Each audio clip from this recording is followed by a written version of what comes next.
Dəyərli dostlar, son dəqiqə xəbəri nəzərinizə çatdırmaq istəyirəm. Cəlilabadda Pirvolina kəndindəki Elnur Hüseynov adına bir saylı məktəbin vəziyyəti ciddi narazılar doğurur.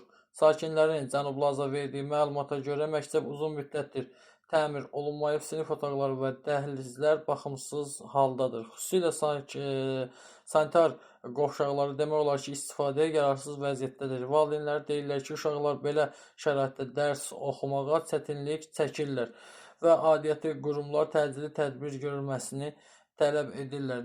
Şəkildə gördüyünüz kadrlar Elnur Hüseynov adına bir saylı məktəbin son vəziyyətidir.